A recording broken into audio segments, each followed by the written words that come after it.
చంద్రబాబు జగన్ను ఫాలో అవుతున్నారా? మరి ఎందుకంత దూకుడు? తెలంగాణ టీడీపీ నేతలకు పార్టీ అధినేత చంద్రబాబు దిశానిర్దేశనం చేశారు. తెలంగాణలో ఈసారి పక్కా వ్యూహంతో ఎన్నికలకు వెళ్లాలని చంద్రబాబు సూచించారు. ఈసారి ఎన్నికల్లో కాంగ్రెస్తో కలిసి పనిచేయడానికైనా సిద్ధమన్న రేవంత్ రెడ్డి వ్యాఖ్యలను చంద్రబాబు ఈ సందర్భంగా తప్పుబట్టినట్లు తెలుస్తోంది. రెండు రాష్ట్రాల్లోనూ టీడీపీ కాంగ్రెస్కు వ్యతిరేకంగానే ఉంటుందని, తెలంగాణలో కాంగ్రెస్తో పొత్తు పెట్టుకుంటే దాని ప్రభావం ఏపీపై పడుతుందని ఆయన రేవంత్ రెడ్డిని మందలించారని తెలుస్తోంది. ప్రజా సమస్యలపై పోరాడాలని ఆయన చెప్పారు. అలాగే పార్టీ నిర్మాణంలోనూ ఇంకా కొంత వేగంగా చర్యలు తీసుకుంటే బాగుంటుందన్నారు. కొన్ని నియోజకవర్గాలకు ఇంకా టీడీపీ కమిటీలు వేయకపోవడమేంటని ప్రశ్నించినట్లు తెలుస్తోంది.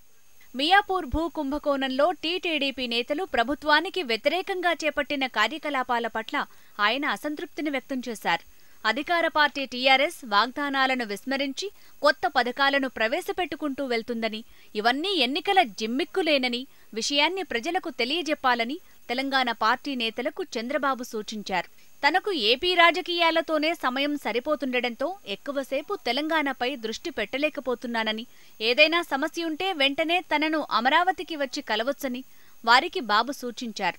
అంతేకాకుండా మంత్రి నారా లోకేష్ కూడా ఏపీ రాజకీయాలతో బిజీగా ఉన్నందున ఇక్కడే సమస్యలను పరిష్కరించేందుకు కృషి చేయాలని, అందుకు అవసరమైతే ఒక కోర్ కమిటీని నియమించుకోవాలని కూడా చంద్రబాబు సూచించినట్లు తెలుస్తోంది.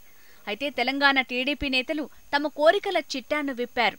రాజ్యసభ సభ్యత్వం కావాలని ఒకరు, గవర్నర్గిరి కావాలని ఇంకొకరు. ఇలా చెప్పడంతో బాబు షాక్ అయ్యారు. పార్టీలో ఉన్నందుకు తమకేంటి లాభం అంటున్నారు తెలంగాణ తెలుగు తమ్ముళ్లు.